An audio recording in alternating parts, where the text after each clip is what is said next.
just Richard, count to 10. 1, 2, 3, 4, 5. That's good. 6.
Well, hello, Hofstra fans, and welcome to our next Q&A. This time we are thrilled to be joined by head men's soccer coach Richard Nuttall. Coach, it's my pleasure to have you on tonight, and I hope you're doing well. Let's start off. If you want to do a little introduction on who you are, where you come from, and what you stand for. But thank you so much for joining us tonight. Thank you, Stephen. Well, first of all, I'd like to welcome everybody in the Hofstra family to this broadcast. A little bit nervous about the situation, actually, especially when you don't get live feedback. So, you know, when I usually tell some jokes, usually people laugh back at me most of the time. I can laugh if you want. Yeah, you can laugh a little bit, Stephen. Anyway, I just want to welcome everybody from all over the world. I believe they've told me they were anyway. We've got people from Spain, Ireland, England, Norway, Holland, so on and so forth, as well as people from the United States. And hopefully I'm not saying the wrong thing there. I think I do believe, and I believe they'll be on, so we'll see. My first thought is I just wish everybody is and hope everybody is safe and sound in these difficult times, and can remind you that the difficult times will not last forever, and we'll come out of this hopefully in better shape, and from the process we'll have learned a lot, and hopefully it'll bring the world together. Before I go into answering questions, you know, I just want to thank everybody who's helped me along the way in the last 31 years. And I can't thank everybody, but if I do miss you out or I do miss some stories, I apologize, but it's just impossible in an hour to get so many thank yous out. So welcome to the broadcast, and you know, I hope everybody's well. Well, Richard, you said it, 31 years. You are the longest tenured Hofstra coach. It's been a wild ride for you. Lots of success, wonderful student athletes, wonderful staff, and we're going to get into all of that over the next hour. First, Hofstra fans, if you want to ask a question for a coach, put it in the chat window on the YouTube live window, and we'll get to that. We see a few already chiming in. Coach, I'll start you off with an easy one that's in the chat window. I'm not going to tell you which person in your family asked, but one of your children wants to know who's your favorite child. I can't. Oh God, that's they've all got. We won't make you answer that one. Qualities, shall we say? You can ask him after the chat who asked that. I'm not going to throw him under the bus. All right. So let's get into it, Richard. Like I said, you've led the program for 31 years. What's that? I'm going to kill him. Wasn't a him. Let's talk about, you've led the program for 31 years. And when I say led, your leadership is all over the Hofstra men's soccer program and really the Hofstra athletic department because of your long tenure. Can you talk about leadership and what leadership means to you and how it defines you and your program? Yeah, you know, can I just admit to everybody, I've made a few notes here because I'm getting rather old and sometimes I forget things. So I do have a few notes here. You're allowed. You're allowed. So do I, Richard. I'm just letting you know, if I have to glance down, it's because of my age and my forgetfulness. But there's a saying: you can go fast alone, or you can go far together. And I think that sort of sums up. And I'll explain further with an analogy, as people know I do like analogies, but I think that explains a little bit, I think, how I've led this program and you know, but what I'm going to do, I'm going to use the analogy to fit those thoughts in, fast alone and far together. As we all know, or most of us know, geese, when they fly in an inverted V, and they fly together and they work together. The geese, the front, they form a V, as we know. What's the best way to show a V? Maybe like a V. And at the front of the V is a goose that's working the hardest, and then the next two on line through the V works a little bit less hard, and so on and so forth. Where the geese then are at the back of the line, they can have a rest. And I think my analogy is, I think, when I first set off, I was the goose at the front of the line trying to do all the work all of the time. And I wouldn't sort of drop back and get a rest and let other people lead along with me. So for example, I think I was a little bit naive, a little bit stubborn. And, you know, you think you can conquer the world. And, you know, I had good soccer knowledge. I've had some great coaches, but, you know, I think I was trying to lead mainly by myself and never dropping from the front of the V and trying to be all things to all people. Now, with the analogy now, I think I'm really, really good at, you know, leading from the front when I have to, but then dropping to the back of the line to get a rest and let other people lead at certain times during the program. We've got some incredible people at Hofstra, so whether it's my assistant, Stephen. Yeah, we'll get to all them. We got plenty of time, Richard. Yeah, I understand that. And to be honest, you know, I think I've done a much better job now. Part of that V, what they do on-cut each other to encourage each other to work hard and to fly. And they just basically work tremendously well together. So I feel like I've become a better leader at sharing the load, but then I still think I'm an incredible communicator with the guys and the people around me. And I'm good at honking and giving encouragement and keeping people together and keeping people working together. So, you know, I do think that analogy gives a good idea of who I am now and who I was, you know, and along the way, I've had incredible people support me. Yeah, well said. And that kind of leads into the next question. You've talked extensively, both on camera now and off camera, about how important your staff has been to you over your 31 years. And we even have Brian, one of your former assistants, chiming in the chat window. He Brian. he likes you in the glasses. He commented. He thinks you look smart. But can you talk about from 31 years ago to today? You have an incredible staff today. You've had incredible staffs all along. Kind of what has been the makeup of that staff, and how have you been so successful with great staff members? Well, I think it's wide and varied, and I think my mother always says this about me and my brother. My brother would be in the olden days, he'd be out there with a shotgun hunting the Indians, and I'd be there making peace with the Indians in the olden days. And I think I'm generally good with people and can read people. So I'm very fortunate in that the people I've surrounded with myself. Art of leadership, I think, is surrounding yourself with good people. I haven't made every good choice every time, but I've made it many great times. I've done well with my assistants and the people I've surrounded myself with, so I'm proud of that. I've had some incredible assistants. You just mentioned Brian there. I think he was at the helm when we won 3 in a row. I want to mention a few other people as well. Gary Buck, for the last 16 years, who's now unbelievable, incredible person. Other special mentions I want to. I'm sorry for those I don't mention, but Graham Radcliffe for the last 10 years has been incredible. He was a volunteer assistant with us.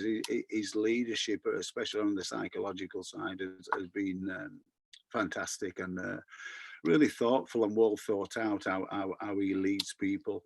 And then, to these last couple of years now, modern day, we've got Steve Roach and Sean Foster, who for me are 2 of the top young coaches in the country. They're wonderful people, and really well thought out coaches who can plan a session and convey their points. They're great teachers. So, that's just a few we've mentioned, but there's been so many more incredible people that I've had the journey, pleasure to have the journey with.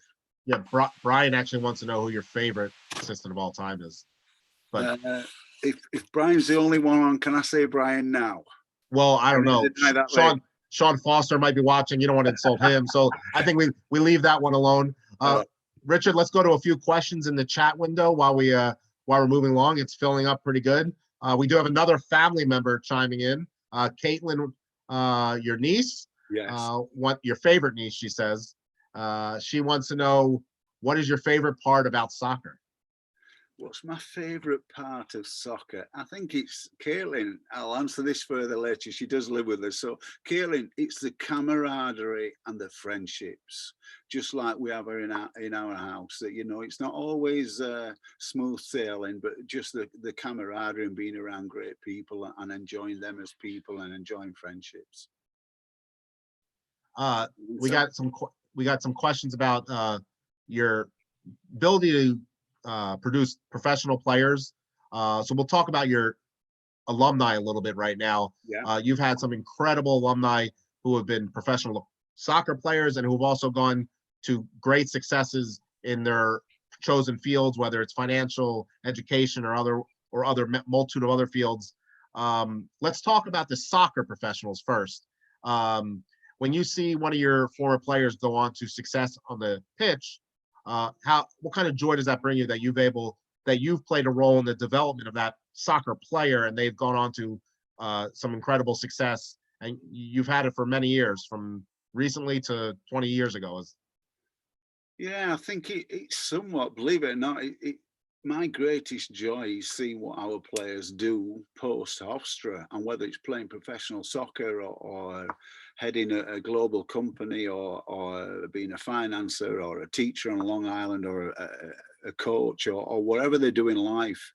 That's my greatest joy. So I can honestly say that I take great pride in the guys who've gone into the professional game, but I also take great pride in the guys who've gone into, I don't want to say the real world, into the world with courage and done great things. You know, starting families. I love to see the photos of the weddings when they send me them, and the gatherings. And you know, we have had some incredible people come through this program, and each and every one I'm proud of. And I can't really see there's been anybody who I'm not really proud of. You know, sometimes you don't play a kid and he harbours a little bit of resentment, and or they don't play as much. But after, post game, hopefully they realise the game of life that we hopefully teach them.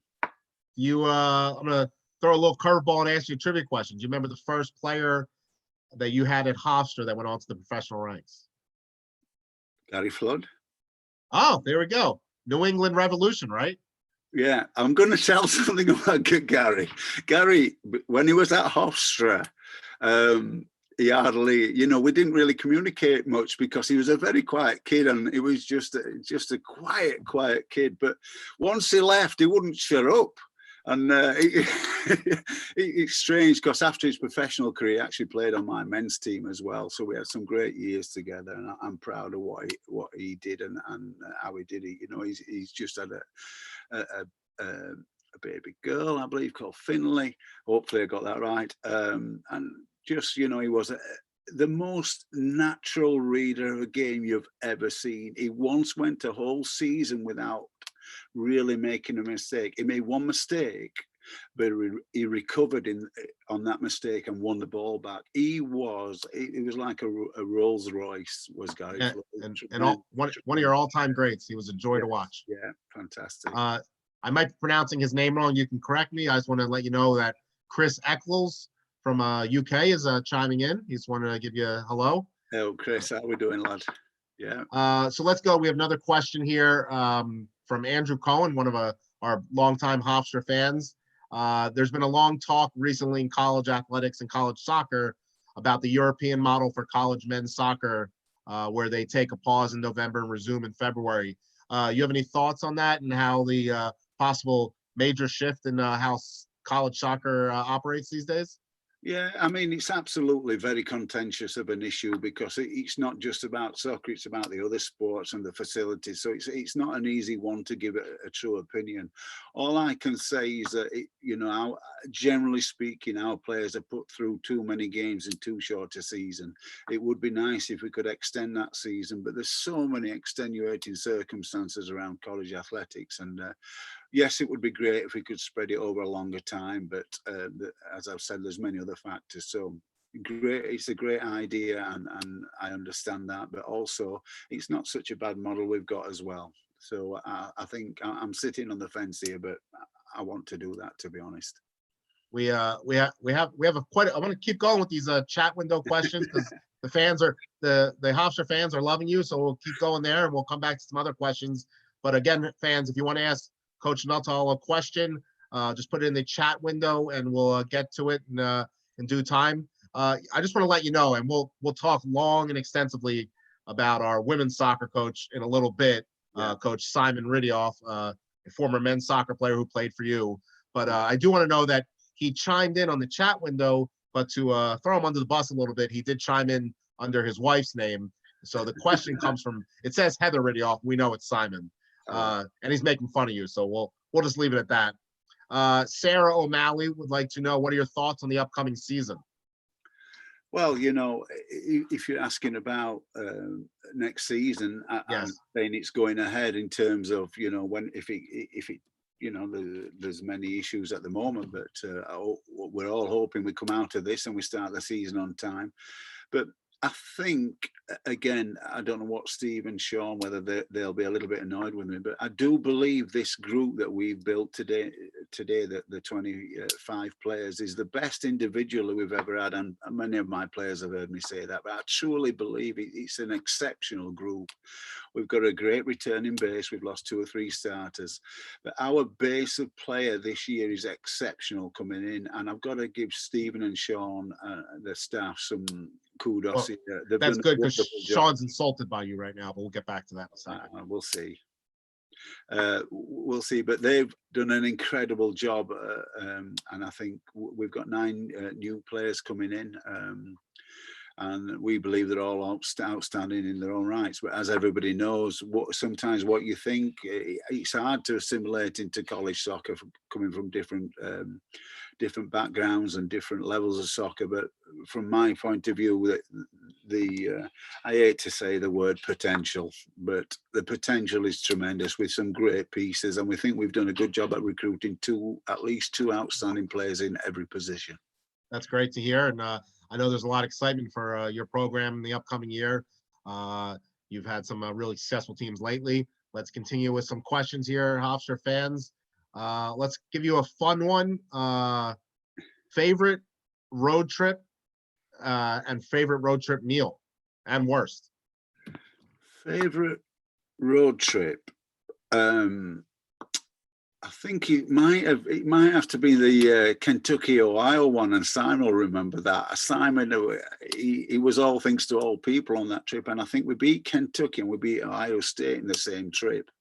And it was just, you know, we hadn't really done many trips at that time in distance, and we went there and we beat them. And I think in one game against Kentucky, Simon was saving them off the line, knocking it up into the midfield, getting up and then scoring goals at the other end. So that was just a wonderful trip, and from the old days that I'll remember. Favourite meal, we do love Olive Garden. I do love the salad. Yeah, I know that as well. You do love the Olive Garden. I love the soup. And the chicken gnocchi, and I think worst meal. What's the worst meal?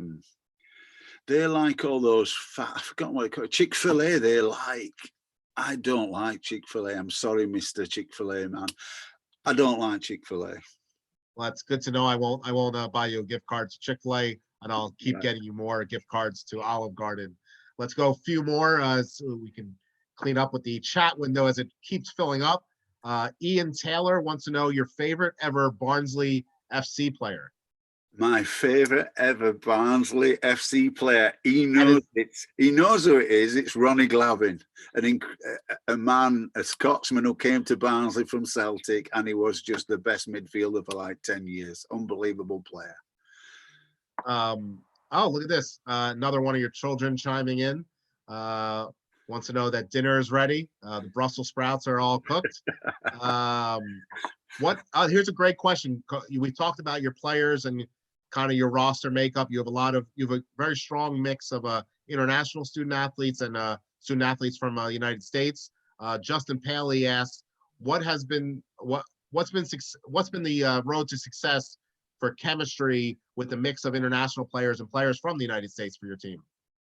Well, I think that's somewhat of a loaded question in terms of, you know, some years are better than others, but of late, I think in the last 10, 15 years, we've done a wonderful job at the players we select, and we really look into the first and foremost the character of the players before we bring them across. And if there's any doubt about the character, who they are as a human being, who they are as a person, you know, we tend to steer away. We're looking for incredible people and great soccer players. You know, if they're great soccer player and there's some doubt about the character, we tend not to bring them in.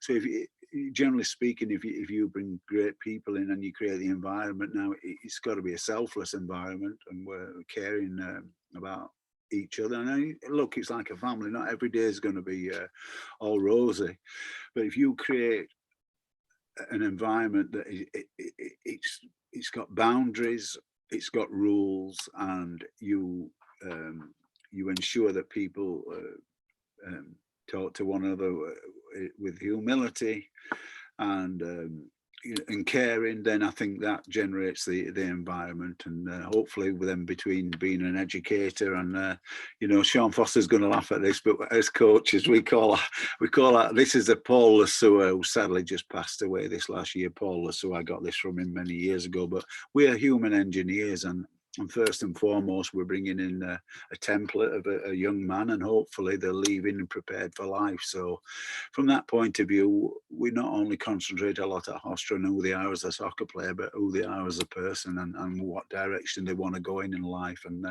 again, you don't get it right all the time, but I believe we've got it right most of the time. So I got a little Richie trivia now that I'm going to throw at you to see how good your memory is. 1989. Your first year as the head coach at Hofstra. Yeah. Do you remember who your first game was against? Was it CW Post? It was. Now the second Well, part of the question. we lost 1-0 in the No, last you lost 7 2-1. 2-1 in the last 7 seconds. And I know the scorer, it was Jimmy Walther, who scored against us, a great friend of mine. Oh, that's funny.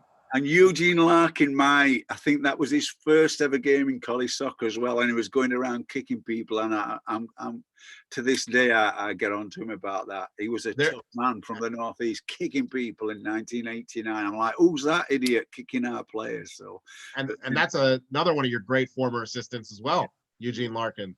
Well, another incredible assistant who he went back to England for family reasons, but he's been sorely missed. But we stay in great contact, and I want to say Eugene's just recovering from a kidney transplant, and about 6 months ago, and he's doing really well. I'm proud to say and happy to say.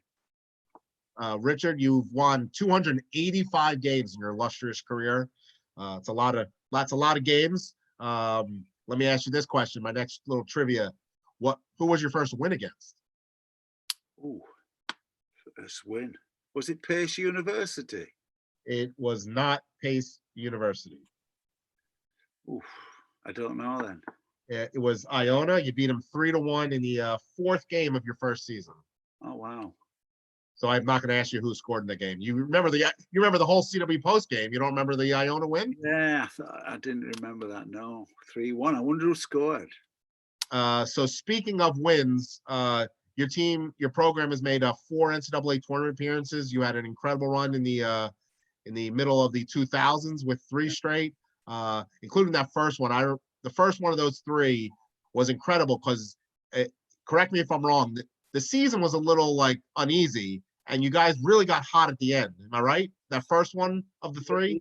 Listen, it's amazing what chemistry does. I know what I think, again, if memory serves me, I think we put Jason Gates to left back and Billy Chung were right back, and that just made such a difference. And I think with 8 games to go, we were struggling to get in the playoffs, and I think we won 5 games, 1 in a row, 1-0, and then we won and a bunch of nationally ranked wins. Yeah, nationally ranked teams, and we were just incredibly hardworking and selfless, and maybe a couple of things went our way, but that team could work and work and work and never give up. I think eventually we won 7 games 1-0 in a row. So I'm really proud of that team, how they stuck together, including, I think we went to UNCW, we'd got to win to go through, we won, and then 3 days later we were back again in the playoffs and we won again 1-0. So from that point of view, it was the travel was tremendous, but we got through it, and it was a wonderful team. That era where you won 3 in a row, for those people that don't know about the CAA and its men's soccer conference, it is as good as it gets in the nation. How, if you look back now, obviously in the moment you don't know, but how impressed looking back was that run for your program, going to the NCAA tournament 3 straight years? Yeah, it was incredible, really. And again, the camaraderie, the togetherness was unbelievable.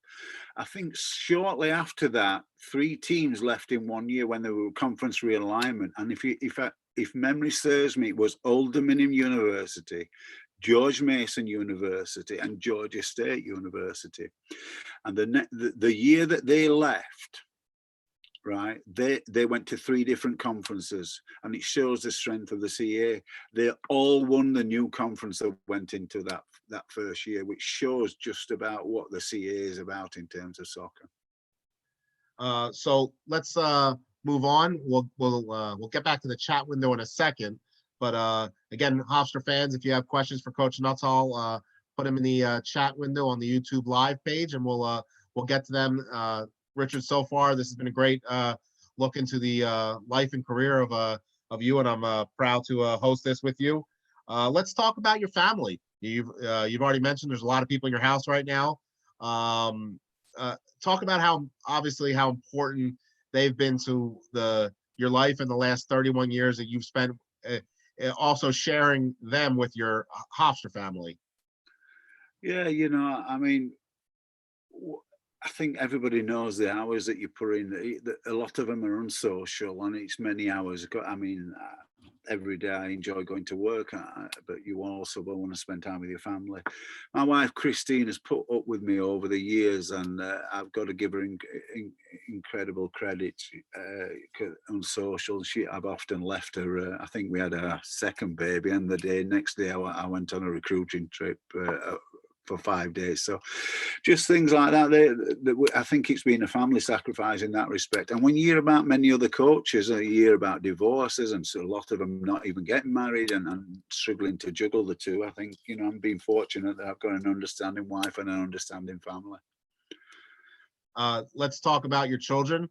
If you could introduce them virtually, just tell us who they are, and then we'll get into the uniqueness of two of your children.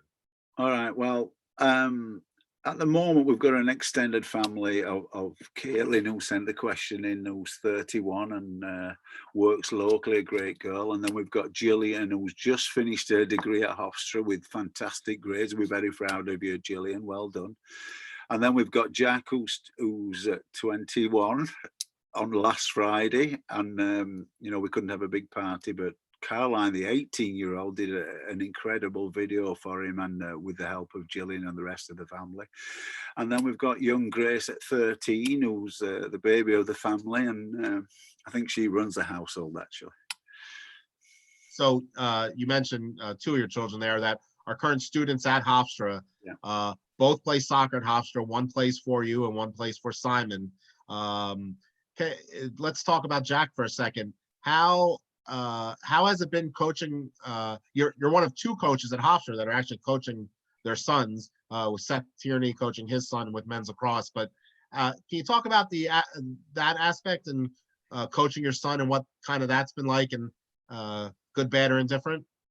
Well, before it came to Hofstra, I think we met with the previous AD, and the previous AD said something like, and how are you going to cope with, when coach leaves the room and everybody, are complaining about him or abusing him?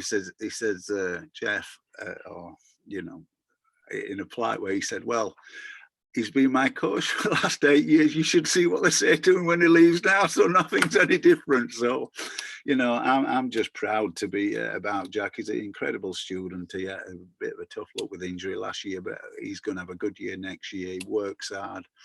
He's a fine human being, and he represents the Nuttall family beyond reproach. He's just a great human being. And then your other Hofstra child plays on the women's soccer team. That's got to be enjoyable to be able to watch her from such a close distance, being on the same soccer field as sharing the same facilities. Yeah, I mean, again, it's not easy when you come in as a freshman, and I think she's had her trials and tribulations, but Caroline's another special human being. She's a tremendous person and a great student, and works hard, and she cares about others more than herself. So I'm proud of that, and I'm so happy that she's under Simon's tutelage. She's got a long way to go, and we know that, and it's day by day she's building, hopefully, and hopefully she'll have a successful career. Not going to be easy though. I do have some news to pass along. You did get her age wrong. 8. Oh yeah, she's now 19. Sorry, 19 on Sunday. So Jack was 21 on Friday, and she's 19 on Sunday. There quite a few people chimed in on the chat window to correct correct that one. So we're good. Richard, he's back. Hopefully that doesn't cause you too much pain after the chat's over. Obviously, in 31 years, you've seen many players and many great teams. Is there a player or players that stand out in your mind that you just said that this is one of the all-time greats I've ever watched, and I'm so proud to have coached him? Obviously, you're proud to have coached every player, but is there a player that stands out in your mind as maybe the best you've ever seen at Hofstra? Yeah, I couldn't really say that, to be honest. There's so many good players, and different positions and different ways about them, and some incredibly talented players. I do know the ones that have gone on to play pro have had a common bond, is that they outwork everybody else in their own time, and they're driven. They worked incredibly hard to get where they were, and they put the extra time and effort in. That's a common on, and I think they haven't the ones who've gone to play pro haven't necessarily been the most talented, but in some ways they have. But they've been the hardest workers, I'll tell you that. And I couldn't pull one out. There was one who's right up there with the best, called Lucky C. Williams. From Jamaica, who never got into the pro ranks. He was an incredible player, and probably just at the wrong time. He came out at the wrong time and had a few things going off, so he didn't make it. But so many great players, including the present assistant coach, Sean Foster. Oh, Sean Foster, literally one of your all-time greats. Yeah. Do you have a team in your 31 years that you think is maybe the best team you've ever coached from top to bottom? I think different teams for different eras and that, but you've got to say the 04, 05, 06 teams got to be the best. They won 3 championships in a row, and that wasn't necessarily talent. That was togetherness and camaraderie and steel and grit and determination. So that's probably got to be the team. But we've had some cracking teams, including recently, the last few years. We've had the 15 team was awesome too, and then I think we've lost in 4 or 5 or 6 CA finals. Those were all cracking teams, and sometimes it's just something that doesn't go right for you, and you don't win a championship, and then you realise, they're still a fantastic team, but they didn't get the reward. A couple other chat questions before I go back to my notes. Our friend Bob Muir chimes in to say hello. He called me. I said, I'll call you back, Bob. All right. Yeah, he said he thinks you've never lost a game that he's worked. So I believe it's true. So can you come to our next 10 home games, please, Bob? 10 years of home games. Yes. Colleen R wants to know the most memorable win and the most, I guess, memorable loss you've ever had. Oh, I think just for the most memorable win, there's 2. One where Simon scored in the last few, or Simon took a corner and Sean Higgins finished it in the last few seconds. That was incredible joy because the other team was winding me up. I'm not going to tell you why, but and all I do know is Simon, I'll ask Simon. Don't worry about it. Simon ran over and he jumped on me. I'll never forget that moment. But the other win was a semi-final of the CAA against VCU. They were a very, very talented team. I think 3 or 4 went pro. And we got to losing with 15 minutes to go. They're on top of us. And then, can I say who got sent off, Stephen? Yeah, you can say whatever you want. Fortunately, he was very unlucky. Sean, with 14 minutes to go, got sent off, Foster.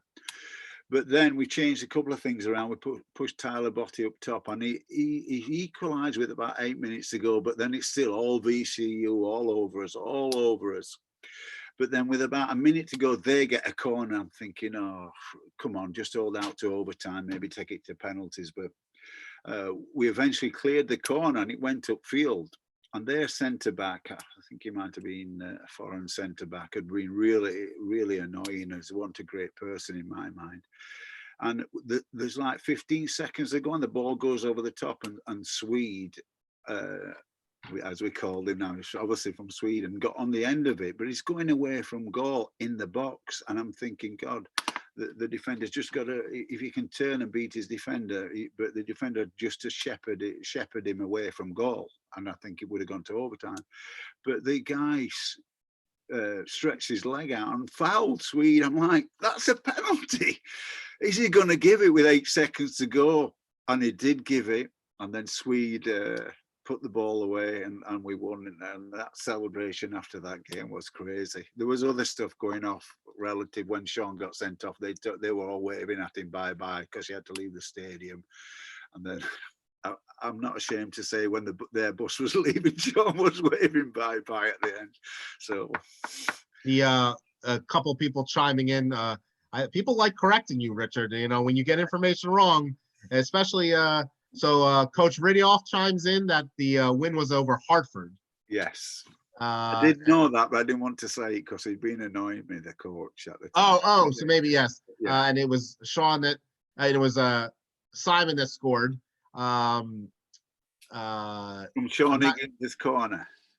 I think this is Graham Radcliffe chiming in, yeah, saying he thought you would say the 1-0 win over Wake Forest. That was an incredible win, yeah. But for raw excitement, being 1-0 down with 10 men, and just it was in a conference. But the Wake Forest win was also incredible, discipline, and who scored? Maid Memic scored a penalty there, and the defender should have been sent off, but he didn't. We were at their place, fair enough, and we just held on and defended resolutely. What a win! What a win! And Brian chimes in. He was thinking maybe the ODU win, scoring with 8 seconds left to win 1-0 and clinch the title. Adrian Papaluka. Yes. We got the corner with about a minute to go. We told him to hold on. So I think he took the corner with 20 seconds left. We thought, good, that won't give him time to get back up. It got cleared, and it cleared to Adrian Papaluka, who volleyed it back in. A slight deflection, and we all went nuts there as well. So we've talked a lot on this the last 40 minutes a few times about one of your former players who has gone on to also be a head coach at Hofstra and coaches our women's soccer team, Simon Riddiough. Obviously, people know about Simon and the success he's had with that program. He's had quite a bit of success with your program, and I know there's an incredible relationship between you and Simon. Let's talk about Simon.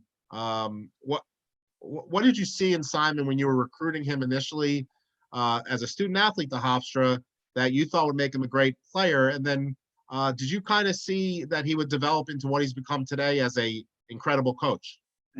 Well, I don't think anybody could have seen that.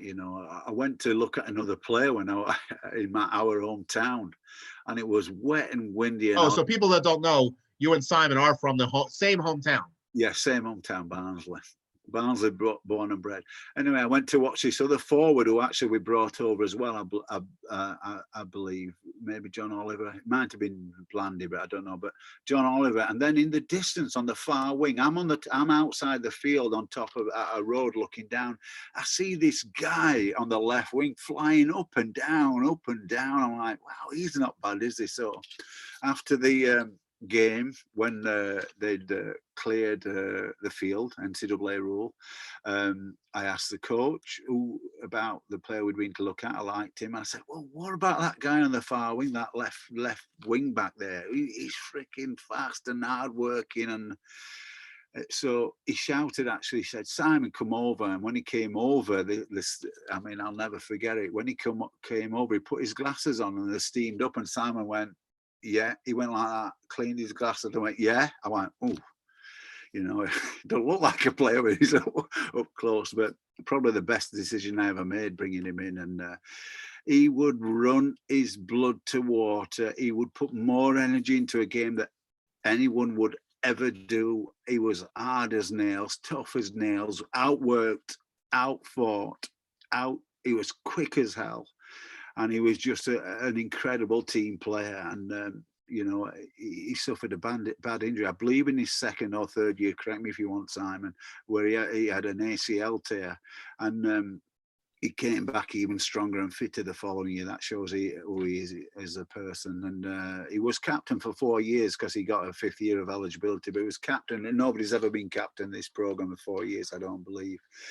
And then afterwards, he worked his way through by the way, he worked his way at that time. His scholarship wasn't great, but he worked his way through college, and he worked his way through the master's program for Mr. Bloom. His work ethic, tremendous. And he brings people together, does Simon, and then just eventually became the assistant coach under Joanne Russell, was a loyal servant for many, many years and fully deserved the job when he's got it. And then from that time, what he's done is incredible, as we are a mid-major, sometimes unfashionable. But Hofstra's an incredible place to come and be a student, so a student athlete. But from that time, since he's taken over the program, they had success before. They've just gone on from stronger and stronger, culminating with winning the conference in the last 3 years. I believe Simon Riddiough is one of the top 3 or 4 or 5 college coaches in women's soccer.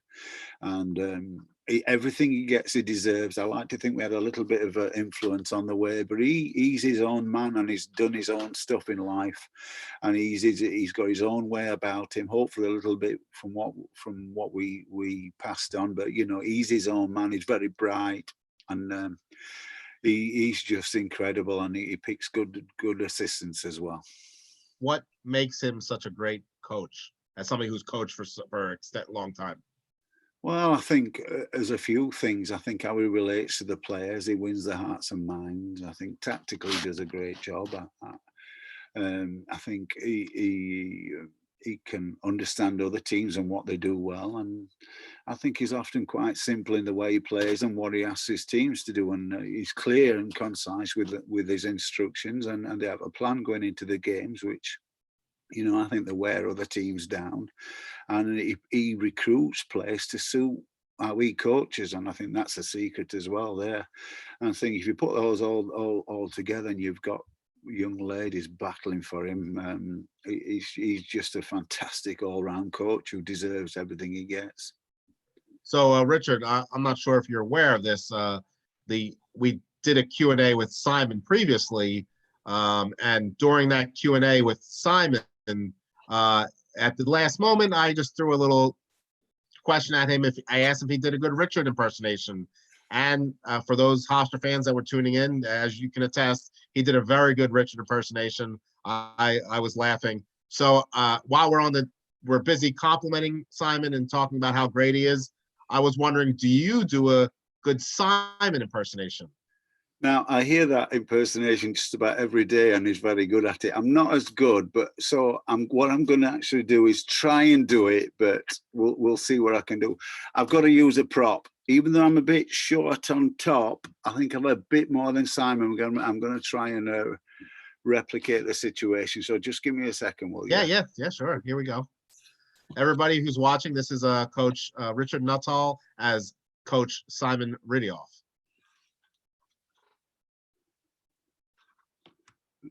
Ladies, by the way, this is a halftime team talk. He's also got a frown on his face, and he stays there most of the halftime team talk. Ladies, and he calls people by nicknames. Here we go. Rosser, Josser, Nosser, Casser. Get the back line up.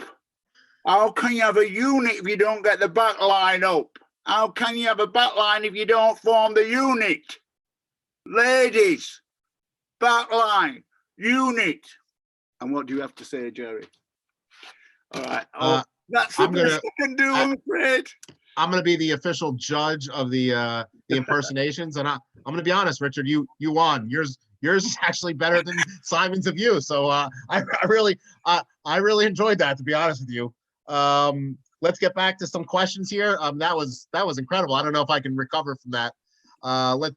Caitlin chimes in again. What's your favorite part about being an uncle and a dad? About I think the relationships and being part of people's lives.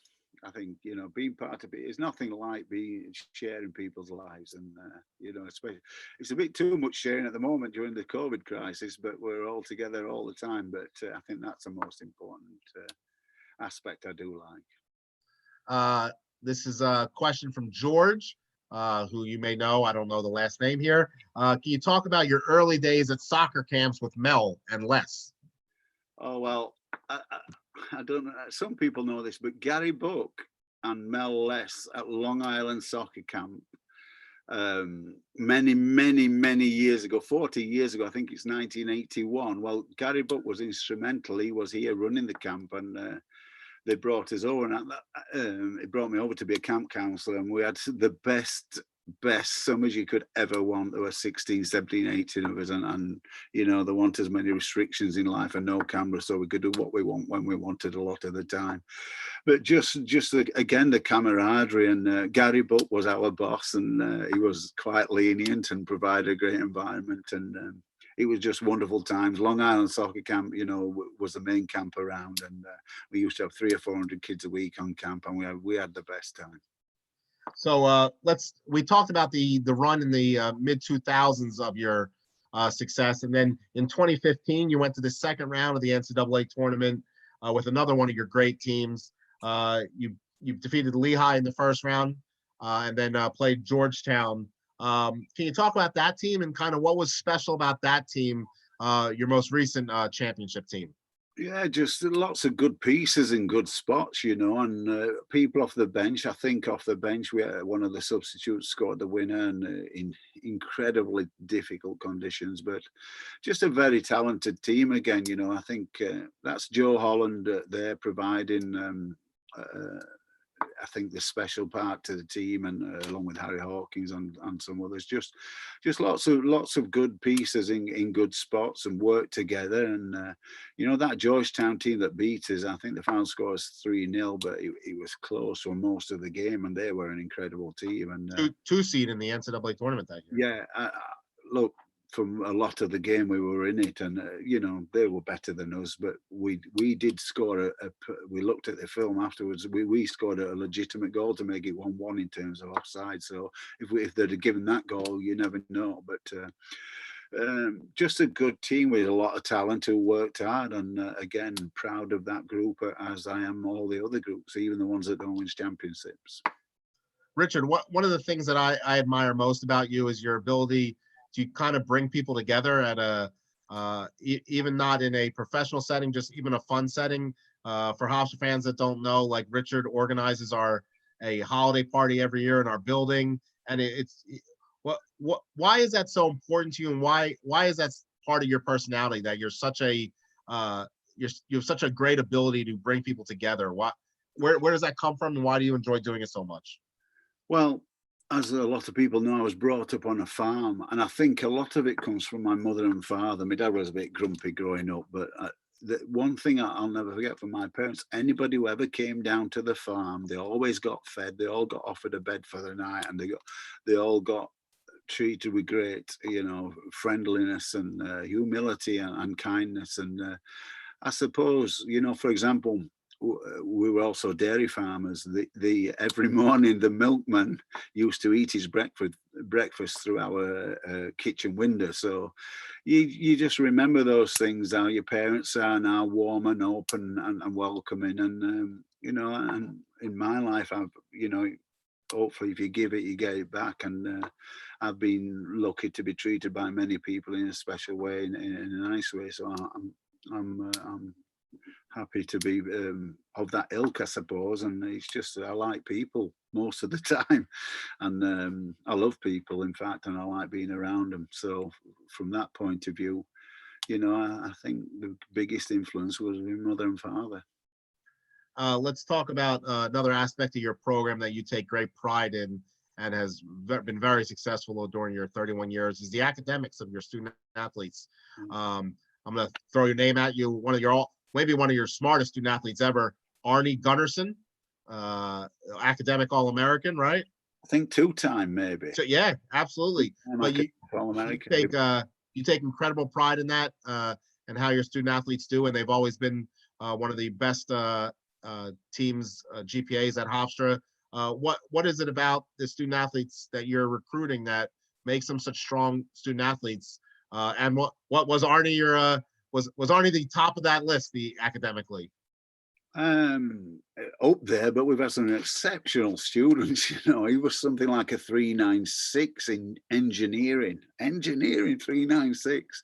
We've had some incredible students, but I think I'm going to go back to our culture and who we recruit.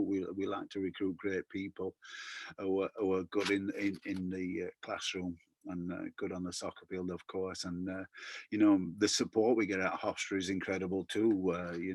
Our academic advisors, in the past, Michelle Spatrell and now Rachel Peel does an incredible job.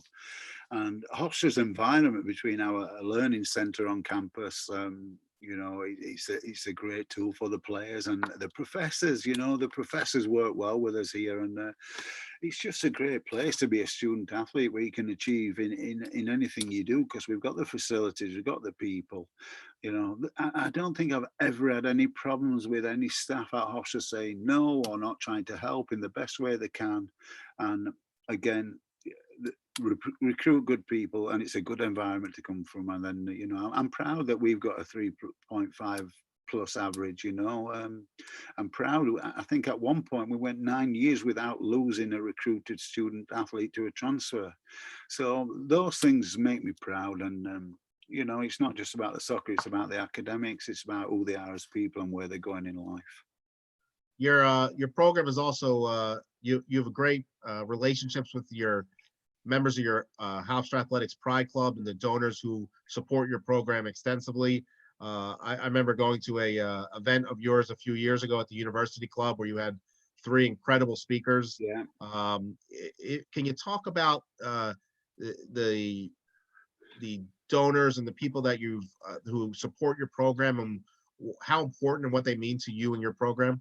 Yeah, well, as we know, in the modern day, donor support is essential in NCAA athletics, and how they support the program is exceptional, you know. And I do think it comes from hopefully having had a good time at Hofstra and really, you know, looking back on the years, and so they want to provide support. But, you know, for example, tonight, I know Simon's got a group from his era together. I know the Sean Cassidy and all, they all stick together from the 80s, and we've got lots of different eras who all stick together, and everybody's very supportive of the program. But if I may, Stephen, there's a few people from the alumni, and again, the ones I don't say, please forgive me, but there's a few I really want to thank personally, and I hope if they're not on here, it gets to them. The first 2 people I want to thank is former player John Healy and his wife Trish. They made me about 10, 11, 12 years ago. I think they made me think differently. You know, we met them down in the Carolinas, and they spent a lot of time with me and gave me a lot of advice. I just want to thank them for making me think a little bit differently, and they've been awesome ever since. Hopefully they're safe and sound down in Raleigh. The other people I want to mention, Dan DiStefano, the former coach of Hofstra, has been incredible. He's always got a happy face and a smile for me, along with Bob Bernstein. They're 2 special people. Always support, and I'm thankful for that. I'm also going to mention another 3 or 4 people, and again, these are incredible people. Matt Mazzilli, who actually Matt Mazzilli was a student on the group that hired me when I first came to Hofstra. I think along with what was it now? It was Jim Sheehan, John Danowski, and Sue Maurer, and Matt Mazzilli on the group. So I'm thankful for that.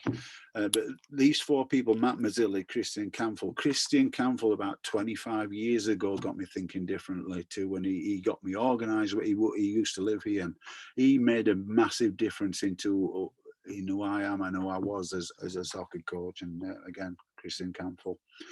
The other one who's unbelievable is Sean Cassidy, and Sean's been incredibly supportive, and he's been real with me as well. And I can't really repeat the quote, but basically it's get it done, the quote. And I've shared it with the players and a few other people, but get it done. Right, so stop making excuses, get it done, and I'm thankful to Sean Cassidy for that.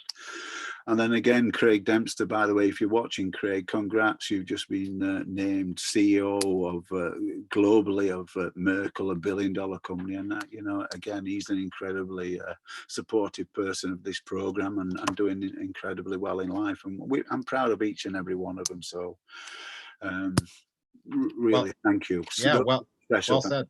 Yeah. A couple more questions as we end up the chat in a couple minutes. Yeah. One of your co-workers, Jay Artinian, has chimed in.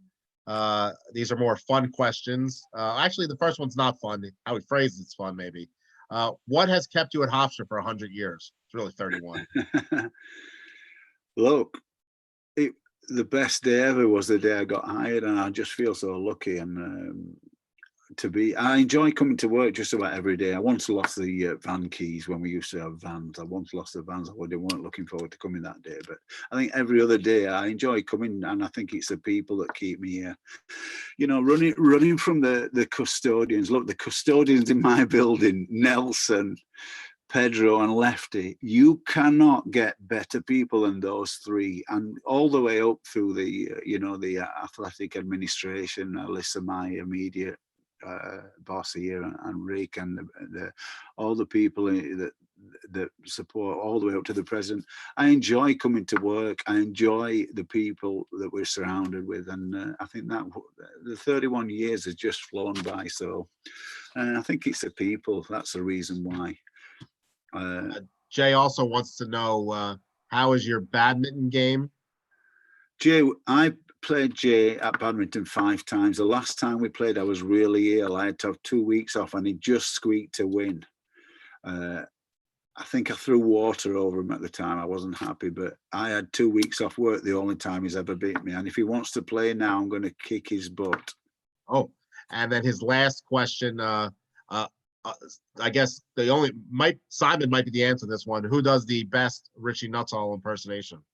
It's probably Simon, but my son Jack destroys me as well. I know when I'm not there, so I'm all right being destroyed. I'm comfortable with that. So, Richie, as we finish up this great hour-long chat with you, it's been a great look back at who you are, what Hofstra men's soccer is about during the 31 years of your tenure, and all that you embrace in life. Do you have any final thoughts you'd like to offer to the wonderful community that is tuned in tonight? No, I mean, I'm just grateful for everybody who supported me, and I'm not easy at times. I know I've got my quirks and my lack of concentration, and my concentration is a disaster. I can be talking to you and thinking of something else and then go off on a tangent. So thank you for putting up with me, everybody, and thank you for supporting me. I do appreciate it. And again, I want to thank my family. I want to thank all the players who've been through my program and continue to support us to this day. And I'm looking forward. We say it's a grind.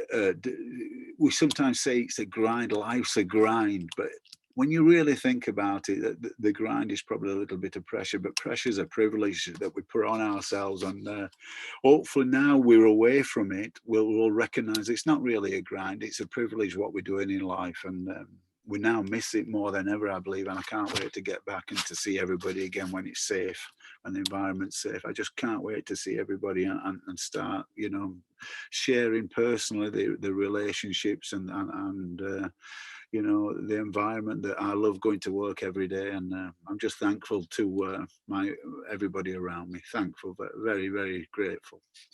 Well, Richard, as somebody that's known you for almost all 31 years at Hofstra, I started at Hofstra in 1992, so just short of that. I speak on behalf of everybody at Hofstra. We're thankful that you're part of the family and you're one of the pillars of our department. And I mean that honestly. It's a joy to get to talk to you every day, and a joy to get to see you at work, and an incredible joy to see your teams represent Hofstra. And I thank you for joining us for the last hour. It's been a great, incredible look at your life, and thank you so much, and be safe and be well. Yeah, be well, everybody. Thank you. Bye-bye.